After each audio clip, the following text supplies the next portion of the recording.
Hello friends, কেমন আছো সবাই? আশা করি প্রত্যেকেই ভালো আছো, আমিও ভালো আছি। আজকে তোমাদের সঙ্গে একটা নতুন রেসিপি শেয়ার করতে চলেছি, কচুরলতি। তো আমি যেভাবে বাড়িতে কচুরলতি রান্না করি সেটাই তোমাদের সঙ্গে আজকে শেয়ার করতে চলেছি।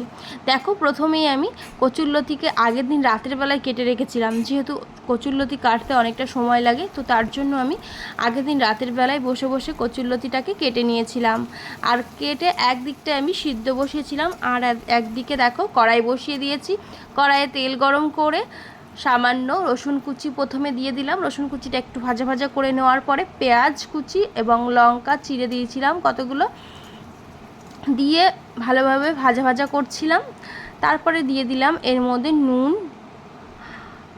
এবং হলুদ এবং নুন দেওয়ার পরে কিছুক্ষণ আরও ভেজে নিলাম। তারপরে দিয়ে দিলাম গ্রেট করে রাখা আদা কুচি দিয়েও ভালো করে মশলাটাকে ভাজা ভাজা করে নিলাম। তোমরা কিভাবে কচুরলতি রান্না করো সেটা অবশ্যই কমেন্ট করে জানিও। এবারে দিয়ে দিলাম হচ্ছে হলুদ। আজকে আমি কচুরলতিটা চিংড়ি মাছ ছাড়াই রান্না করব। আজকে আমার ঘরে চিংড়ি মাছ নেই, অন্যদিন চিংড়ি মাছ দিয়ে রান্না করি। তো চিংড়ি মাছ ছাড়াই আজকে রান্না করে তোমাদেরকে দেখাবো। তো দেখো, সিদ্ধ করে যে লতিটা রেখেছিলাম সেই লতিটা এবারে ওই মশলাটার মধ্যে দিয়ে দিলাম। আরও বেশ কিছুক্ষণ এরকমভাবেই ওই পেঁয়াজ রসুন আদার সঙ্গে ভালো করে ভেজে নেব, মিনিট 2-3। তো দেখো আমার ভাজা হয়ে গেছে। এরপরে আমি দিয়ে দিয়েছি এর মধ্যে সর্ষে বাটা। তো সর্ষে বাটা তো আমাদের দেখানো হয়নি। 2 চামচ সর্ষে বাটা দিয়ে বেশ কিছুক্ষণ নাড়াচাড়া করে দিয়ে দিয়েছি পরিমাণ মতো জল। দেখো আমার কচুরলতিটা ফুটে এসেছে এবং জলটাও কমে গেছে। কচুরলতিটা দেখো মাখা মাখা হয়ে গেছে, কি সুন্দর হয়েছে। আর লাস্টে দিয়েছিলাম স্বাদ মতো চিনি, একদম পরিমাণে কম। আর কচুরলতিটা দেখো জাস্ট অসাধারণ হয়েছে, আর খেতেও দুর্দান্ত হয়েছিল। এরপরে কচুরলতি হয়ে যাওয়ার পরে আমি রান্না করছিলাম আলু পটলের তরকারি।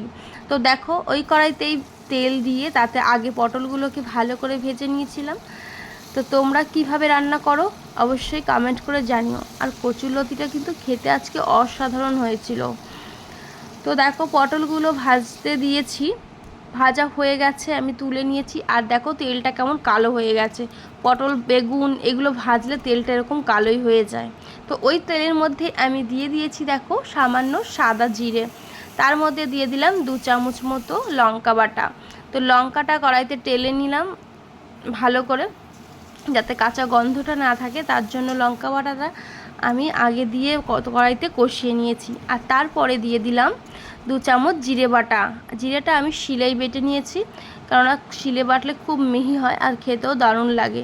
তার মধ্যে দিয়ে দিলাম দেখো 1 চামচ লঙ্কা, 1 চামচ লবণ এবং 1/2 চামচ হলুদ গুঁড়ো দিয়ে আরেকটু সামান্য জল দিয়ে মশলাটাকে ভালো করে কষিয়ে নিচ্ছি বেশ কিছুক্ষণ ধরে। তো দেখো মশলাটা আমার অনেকটা কষানো হয়ে গেছে, তেল ছেড়ে দিয়েছে। তো তারপর দিয়ে দিলাম যে ভেজে রেখেছিলাম আলু আর পটলটা, সেই আলু আর পটলটা দিয়ে আরও বেশ কিছুক্ষণ সুন্দর করে কষিয়ে নেব।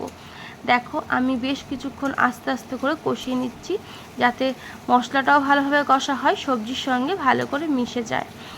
তো এইবারে আমি দিয়ে দিলাম এর মধ্যে পরিমাণ মতো জল দিয়ে বেশ কিছুক্ষণ ঢাকা দিয়ে রাখবো, দিয়ে ঝোলটা একটু কমাবো। ততক্ষণে আলু আর পটলটাও ভালোভাবে সিদ্ধ হয়ে যাবে। দেখো আমার তরকারিও রেডি, আলু পটলের তরকারিটাও রেডি। আলু পটলের তরকারিটাও দারুণ হয়েছিল।